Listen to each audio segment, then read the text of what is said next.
समष्टि अर्थशास्त्र या फिर अर्थशास्त्र और व्यष्टि अर्थशास्त्र ये क्या होते हैं, पर्टिकुलर समष्टि अर्थशास्त्र क्या है, इसके बारे में हम यहाँ पर अब जानने वाले हैं। और साथ ही आगे आने वाले वीडियोस हैं उसमें भी हम समष्टि अर्थशास्त्र से रिलेटेड जो क्लास 12th का जो सिलेबस है, स्पेशली सीबीएसई और अदर बोर्ड्स, उसको हम पूरा यहाँ पर कवर करेंगे।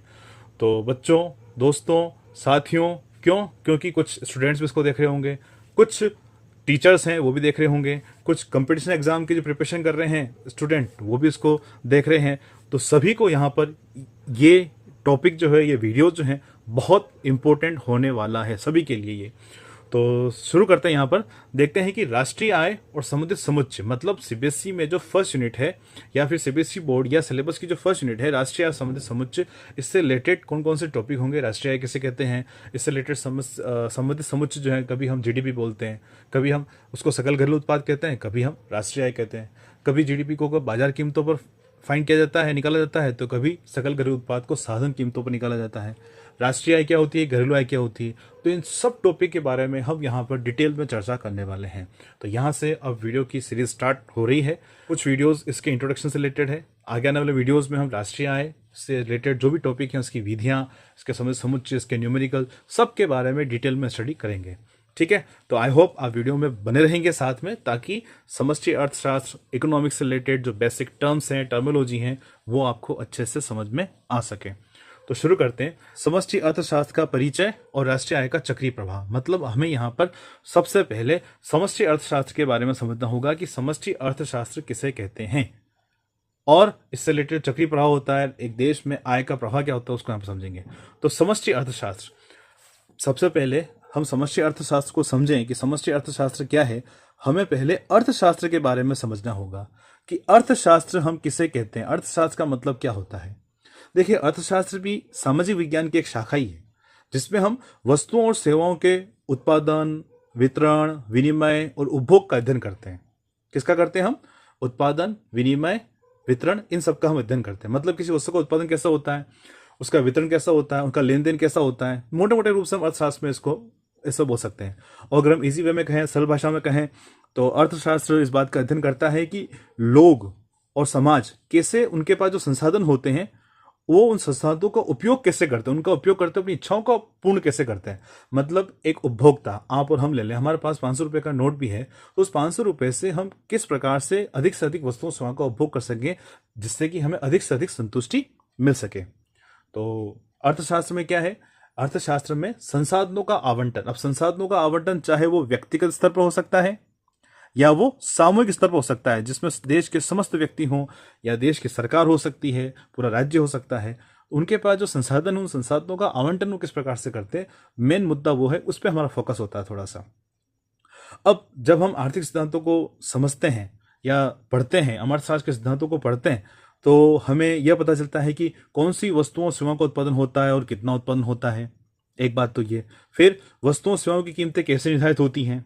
यानी हम बाजार में कोई मोबाइल खरीद रहे हैं, पेन खरीद रहे हैं, पेंसिल खरीद रहे हैं, चॉकलेट खरीद रहे हैं, गेहूं खरीद रहे हैं, खाने पीने की चीज़ें खरीद रहे हैं, उन सब की कीमतें कैसे निर्धारित होती हैं। फिर लोग पैसे कैसे खर्च करते हैं, उनके पास जो पैसा होता है, लोगों के पास वो पैसा कैसे खर्च किया था, मोटे मोटे रूप में हम देख रहे हैं। ठीक है, फिर सरकार जो है पूरी अर्थव्यवस्था को कैसे चलाती है। सरकार के पास करों से धन आता है, करों से उनके पास मुद्रा आती है, पैसा आता है, उस पैसे का उपयोग कैसे होता है और अर्थव्यवस्था कैसे उससे प्रभावित होती है, किस प्रकार से सरकार विभिन्न कार्यक्रमों में पैसा खर्च करती है, कौन कौन सी योजनाएं चलाती हैं, उनके बारे में हम यहाँ पर अध्ययन करते हैं। फिर बेरोजगारी और मुद्रास्फीति जैसी आर्थिक समस्याएं क्यों उत्पन्न होती है, इसके बारे में हम अध्ययन करते हैं। अर्थव्यवस्था में बेरोजगारी क्या है, मुद्रास्फीति क्या है, इनके बारे में भी हम यहाँ पर समझने की कोशिश करते हैं कि ये चीज़ें क्या होती हैं, ये आर्थिक समस्याएं क्या होती हैं, इनको समझने का हम यहाँ पर अध्ययन करते हैं। ठीक है, तो मोटे मोटे रूप में अर्थशास्त्र क्या है। अर्थशास्त्र कुल मिलाकर संसाधनों के आवंटन से संबंधित है। अब वो संसाधन एक व्यक्तिगत स्तर पर एक व्यक्ति के पास हो सकते हैं या विभिन्न समूहों के पास हो सकते हैं। ठीक है, अर्थशास्त्र की दो मुख्य शाखाएं, हमने अभी अर्थशास्त्र के बारे में जाना कि अर्थशास्त्र क्या है। यहाँ पर अर्थशास्त्र की दो मुख्य शाखाएं हैं, एक तो है व्यष्टि अर्थशास्त्र, जिसे सूक्ष्म अर्थशास्त्र भी कहते हैं, दूसरा है समष्टि अर्थशास्त्र। ठीक है, व्यष्टि अर्थशास्त्र क्या है, जिसमें व्यक्तियों और फर्मों के व्यवहार का अध्ययन किया जाता है और यह देखा जाता है कि वो निर्णय कैसे लेते हैं और ये निर्णय बाजार को कैसे प्रभावित करते हैं। मतलब एक परिवार, एक व्यक्ति, एक फर्म किस प्रकार से निर्णय लेते हैं, एक व्यक्ति को वस्तु खरीदनी है तो वो पैसा खर्च करेगा, नहीं करेगा, कैसे खर्च करेगा, परिवार में विभिन्न आवश्यकताओं को देखते हुए उपलब्ध आय को कैसे खर्च किया जाएगा, फर्म अपने उत्पादन के साधनों को देखते हुए अधिकतम कैसे लाभ कमाएगी, इनका हम यहाँ पर अध्ययन करते हैं तो वो कहलाता है व्यष्टि अर्थशास्त्र। छोटे रूप में हम देख रहे हैं कि व्यष्टि अर्थशास्त्र क्या है, जिसमें व्यक्तिगत स्तर की समस्याओं का अध्ययन किया जाता है, यानी व्यक्तिगत स्तर पर जाते हैं। सूक्ष्म का मतलब ये नहीं कि छोटा व्यापारी बड़ा व्यापारी, छोटा हो गया सूक्ष्म, बड़ा हो गया समस्या, ऐसा नहीं। एकल मतलब व्यक्तिगत, एक उपभोक्ता, एक उत्पादक, एक फर्म, एक बाजार, एक परिवार, इनके बारे में जब हम अध्ययन करते हैं तो वो कहलाता है यहां पर व्यष्टि अर्थशास्त्र। ठीक है, फिर उसके बाद आता है हमारे पास समष्टि अर्थशास्त्र। अब समष्टि अर्थशास्त्र क्या है? सिंपली अगर हम देखें तो समष्टि अर्थशास्त्र में अर्थव्यवस्था के समग्र प्रदर्शन का अध्ययन किया जाता है। मतलब अर्थव्यवस्था में राष्ट्रीय आय क्या होती है, मुद्रास्फीति क्या होती है, बेरोजगारी क्या होती है, आर्थिक विकास और सरकार की नीतियों को कैसे देखा जाता है, सरकार कैसे इन विभिन्न आर्थिक मुद्दों को सॉल्व करती है, अर्थव्यवस्था में बेरोजगारी कैसे दूर की जाती है, देश का केंद्रीय बैंक क्या होता है, किस प्रकार से मुद्रा बैंकिंग प्रणाली चलती है, इनके बारे में हम डिटेल में यहाँ पर सब समझते हैं।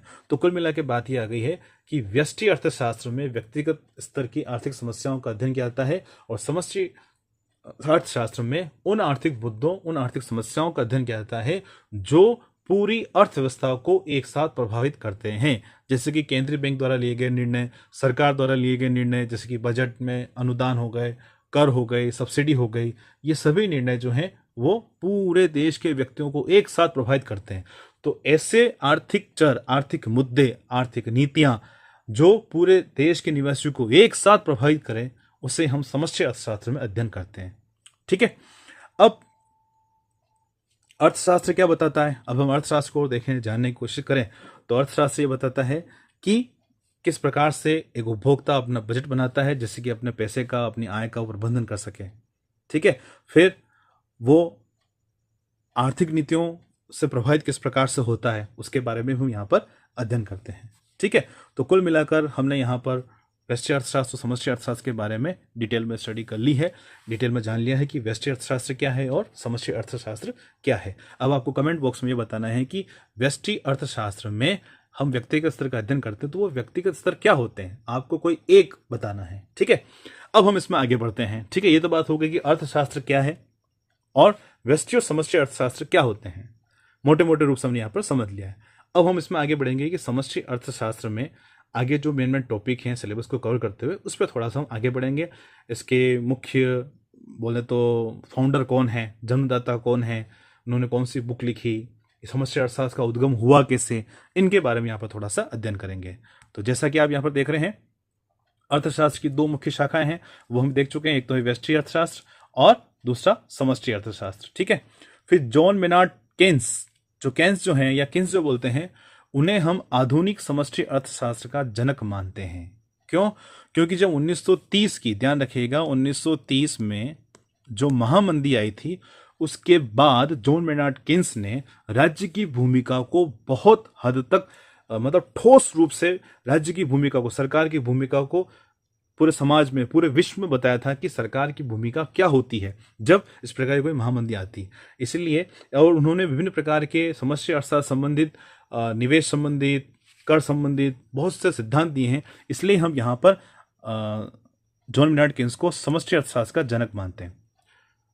बच्चों, साथियों, मैं यहाँ पर बहुत डिटेल में समझाने की कोशिश कर रहा हूँ। यहाँ पर ऐसा नहीं कि आपको 5-10 मिनट में ये हो गया शॉर्ट में बता दिया, यानी क्रैश कोर्स नहीं है, ये डिटेल में स्टडी है। अगर आपको डिटेल में पढ़ना है, समझना है, अगर आप वास्तव में चाहते हैं कि आप हमारे साथ बने और समझें कुछ इकोनॉमिक्स के बारे में, तो आप वीडियो के साथ जरूर बने रहो। आप चाहते हैं कि शॉर्टकट तरीका, तो वो शॉर्टकट तरीका आपको यहाँ पर मिलने वाला नहीं है। ठीक है, तो हम यहाँ पर क्या देख रहे हैं, अब उनकी पुस्तक, यानी जॉन मेनार्ड केन्स ने एक बुक लिखी थी, the general theory of employment, interest and money, the general theory of employment, interest and money, 1936 में।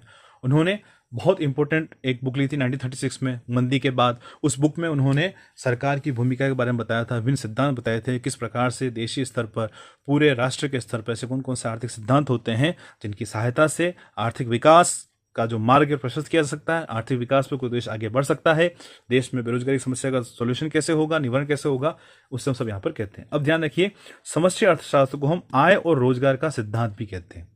देखिए, देशी स्तर पर पूरे देश को हम लें तो उसमें सबसे बड़ी समस्या है बेरोजगारी।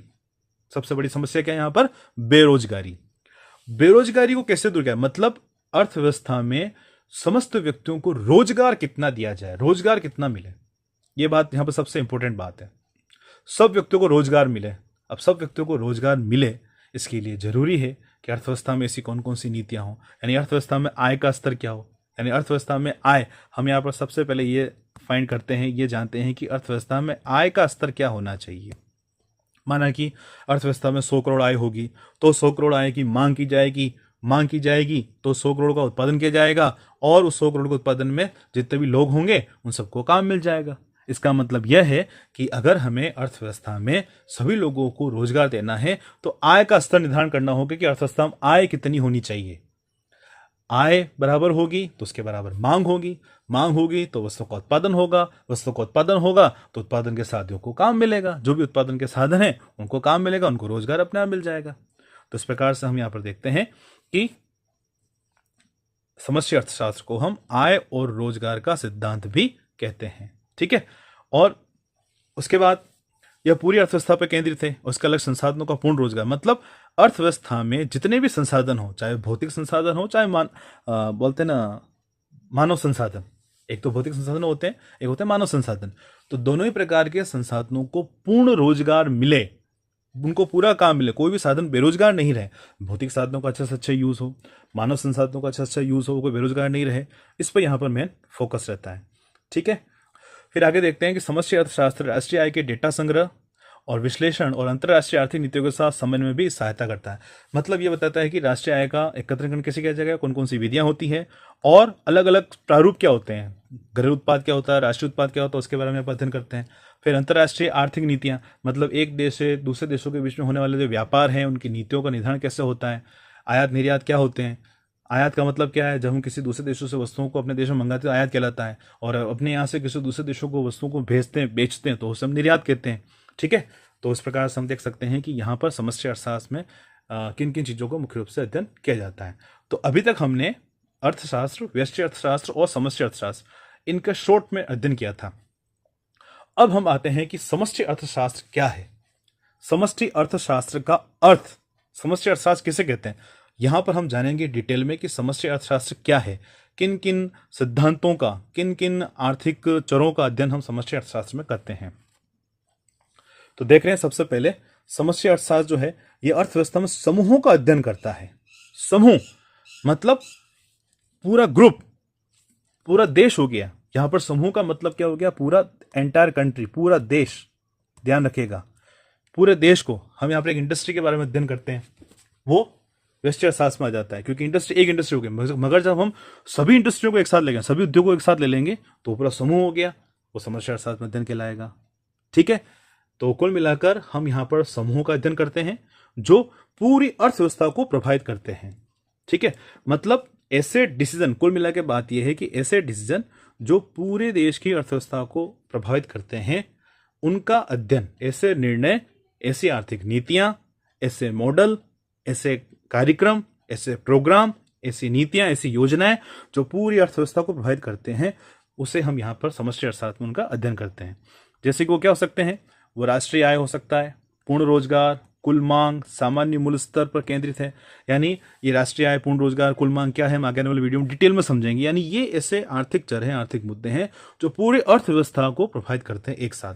ठीक है, अब बात आती है कि हम समष्टि अर्थशास्त्र में जो इसके मुख्य विषय कौन कौन से हैं, कौन कौन से विषयों को हम इसमें इंक्लूड करते हैं, उसके बारे में हम यहाँ पर अध्ययन करते हैं। तो यहाँ पर आप देख सकते हैं कि सबसे पहला है रोजगार का सिद्धांत। मेरे आपको होता है आरोजगार सिद्धांत भी कहते हैं इसको, यानी अर्थव्यवस्था में रोजगार का स्तर का निर्धारण कैसे होता है, यानी सभी लोगों को काम मिल जाए, बेरोजगारी न रहे। अगर सभी लोगों को काम मिल जाएगा तो अपने आप आय का सृजन होगा, आय का सृजन होगा तो उपभोग होगा, बचतें होगी। ठीक है, तो उपभोग फलन क्या होते हैं, उपभोग के प्रकार क्या होते हैं, बचत फलन क्या होता है, बचत के प्रकार क्या होते हैं। ठीक है, पूर्ण रोजगार किसे कहते हैं, अल्प रोजगार किसे कहते हैं, इन सब का अध्ययन हम रोजगार सिद्धांत कहते हैं। तो आगे आने वाले जो चैप्टर है इसमें आय था रोजगार का सिद्धांत, आय था रोजगार का निर्धारण, उसमें हम इन सभी टॉपिक के बारे में डिटेल में डिस्कस करेंगे। फिर आता है राष्ट्रीय आय का सिद्धांत। देखिए, राष्ट्रीय आय क्या है, मतलब इसमें उत्पाद विधि, आय विधि, व्यय विधि क्या होती है, कैसे हम राष्ट्रीय आय को आकलन करते हैं, और इससे रिलेटेड विभिन्न प्रकार के जो समुच्चय, जैसे मैंने बताया कि सकल घरेलू उत्पाद क्या होता है, राष्ट्रीय उत्पाद क्या होता है, व्यक्तिगत आय क्या है, प्रयोज्य आय क्या होती है, बाजार लागत पर, बाजार कीमत पर सकल घरेलू उत्पाद क्या होता है, साधन लागत पर बाजार सकल घरेलू उत्पाद क्या होता है, इन सब के बारे में डिटेल में हम राष्ट्रीय आय वाला चैप्टर उसमें यहाँ पर स्टडी करेंगे। फिर उसके बाद आता है सामान्य मूल्य स्तर का सिद्धांत। देखिए यहाँ पर सामान्य मूल्य स्तर का सिद्धांत मतलब अर्थव्यवस्था में मुद्रास्फीति क्या होती है, अतिरिक्त मांग किसे कहते हैं, अपस्फीति किसे कहते हैं, न्यून मांग क्या होती है, मुद्रास्फीति, अपस्फीति अंतराल क्या होते हैं। ये बहुत इंपॉर्टेंट टॉपिक है बेटा। साथियों ये दोस्तों ये टॉपिक बहुत इंपॉर्टेंट है, हर एग्जाम में पूछे जाते हैं। इनको हम डायग्राम के थ्रू, फॉर्मूलों के थ्रू, परिभाषाओं के साथ अच्छे से इसकी स्टडी करेंगे आने वाले वीडियोस में, ठीक है। फिर आता है मुद्रा का सिद्धांत।